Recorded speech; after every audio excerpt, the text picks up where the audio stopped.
Welcome back students to your economics class. Today we are going to start with a new topic from macroeconomics, chapter number 10, government budget. Today we'll be focusing on the meaning of government budget as well as the structure of the government budget. Before we begin with the class today, let me tell you about the learning outcomes that you'll be able to achieve by the end of the class. You'll be able to understand the meaning of government budget, then you'll be able to categorize the expenditures and the receipts of the government in revenue and capital category, and then you'll be able to even list its various components. So let's begin our today's class. First of all, let's look into the meaning of government budget. Now when we talk about government budget, you need to understand that it is a statement, it is not an account. It is a statement which is going to record all the expected receipts as well as the expected expenditures of the government generally for one fiscal year or the coming up fiscal year that the government is planning for, and that is why it is termed as a statement which is indicating the expected receipts and the expected expenditures of the government that is going to reveal its budgetary policy, which is going to achieve the twin objective. That means two objectives that the government is going to achieve through its budgetary policy. The first one is growth and the other one is equity. Now moving towards the structure of the government budget, basically government budget is divided into two basic components or the categories. The first one is budget receipts and the other one is budget expenditure.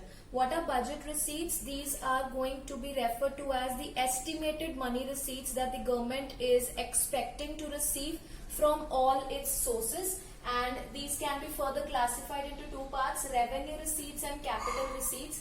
Now here you have to be very careful about why capital receipts and revenue receipts are different from one another. It is because revenue receipts are those receipts which do not affect the asset liability status of the government. That means there will be no reduction in the asset and there will be no increase in the liability when we are talking about the revenue receipts of the government. This revenue receipt particularly is not going to impact the asset liability status of the government. Let's look into the examples of the revenue receipts. These can be tax receipts in the form of all types of taxes. For example, income tax, property tax,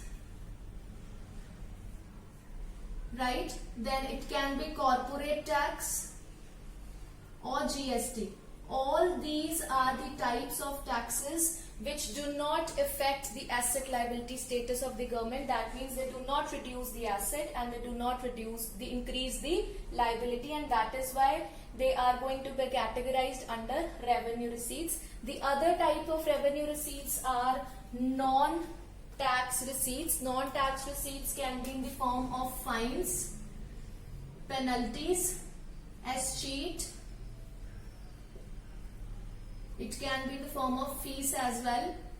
All these are also again not going to create any asset liability situation or effect on the asset liability status of the government, and that is why they are going to be categorized under revenue receipts. Moving towards the capital receipts. Now under capital receipts, either there is going to be increase in the liability status of the government or there will be either a reduction in the assets of the government. That means this particular receipt is going to affect the asset liability status of the government. How? Let's look into the examples. There are three types of capital receipts. The first one is recovery of loans. Now recovery of loans were earlier loans were written in your asset side. Now these loans have been recovered, therefore they lead to a reduction in the assets.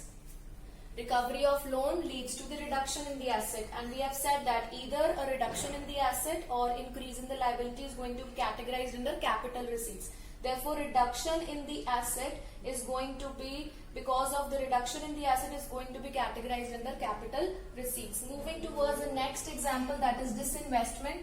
Disinvestment means where you have already invested money which was your asset. Now you have disinvested that money, which means again it leads to reduction in the asset. Now reduction in the asset, because of this reason it is termed as a capital receipt. The last one, that is borrowings. Borrowings are going to increase is the liability of the government, and therefore it is going to be categorized under capital receipts. Now here another very important point that needs to be remembered is recovery of loan and disinvestment both lead to reduction in the asset, and therefore they are termed as non-debt creating capital receipts. Whereas borrowings, they create a debt, they create a liability, and therefore they are termed as debt creating capital receipts.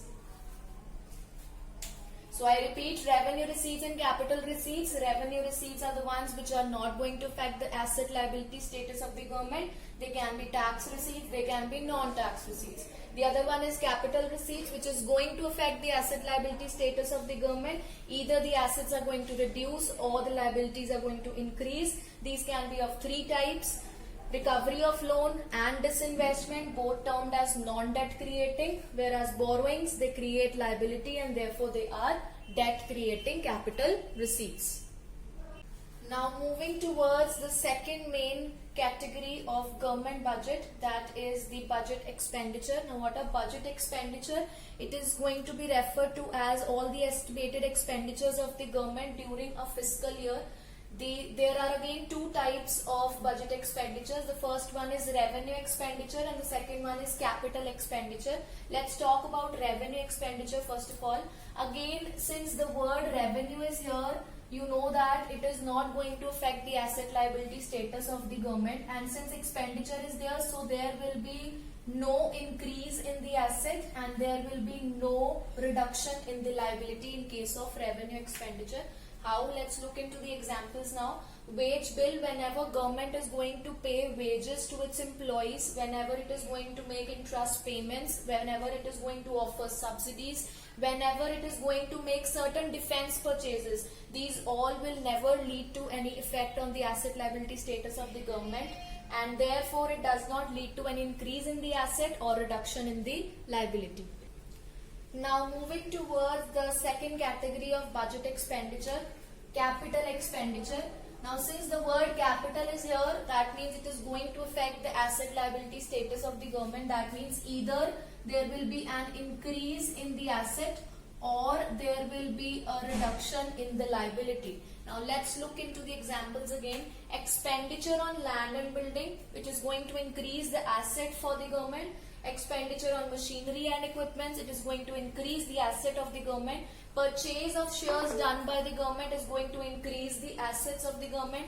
Loan given to the state government is also going to be increasing the asset status of the government, and therefore these are categorized under capital expenditure.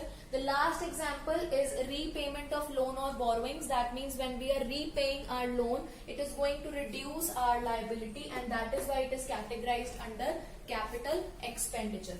So it is very much clear from this flow chart that anything which is termed with revenue or revenue on both the sides, whether it is receipts or it is expenditure, it is not going to affect the asset liability status of the government.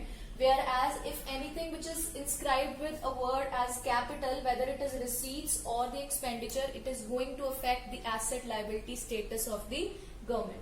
So that's all for today. I hope all your learning outcomes have been fulfilled. I'll see you in the next class. Thank you.